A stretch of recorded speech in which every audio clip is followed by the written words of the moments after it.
Hi,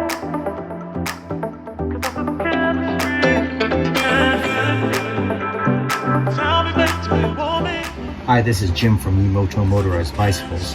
Just want to do a real quick video on installing the rear sprocket.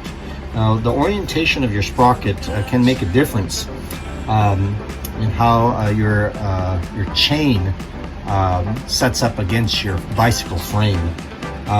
So the sprockets that you often receive are kind of curved. They're like in a dish form, where there's a curvature or a concavity to them. And if you set your sprocket on, like in this orientation here, the curvature goes towards the wheel. Okay, and of course, if you flip it, it curves away. That little curvature can influence how close or how far away your chain is in relation to your tire or your frame. Okay, and if you have a setup where your sprocket is curved in and your tires are really wide, that will move your chain close to your tire, and it could possibly rub against your tire, and that could be a problem. Rub against and pop the tire, so that's no good. So if you do have a wide tire, you really might want to consider turning your sprocket around so that your chain is moved further away from your tire. Okay, that can make a big difference right there.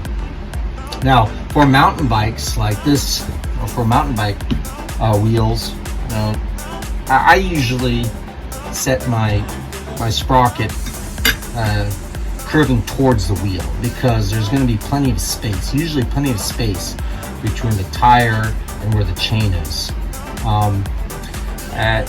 I don't flip it over and move the chain away because of the issue of how close your chain can get in relation to your frame. I don't know if we can go ahead and see this here.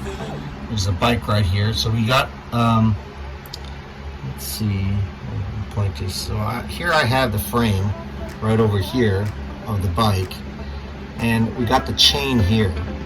Now, if the sprocket is curving out more, this chain right over here can move a little bit close to our frame, right, and rub against our frame.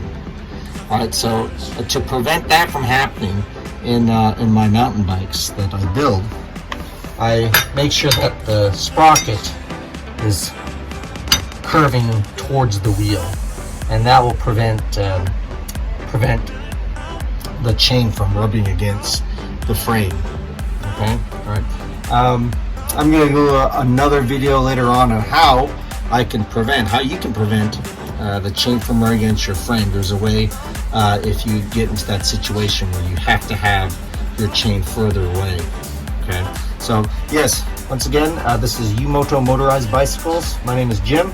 Please remember to like and subscribe, and we'll continue to put out more videos to help you successfully motorize your bikes. Thank you very much.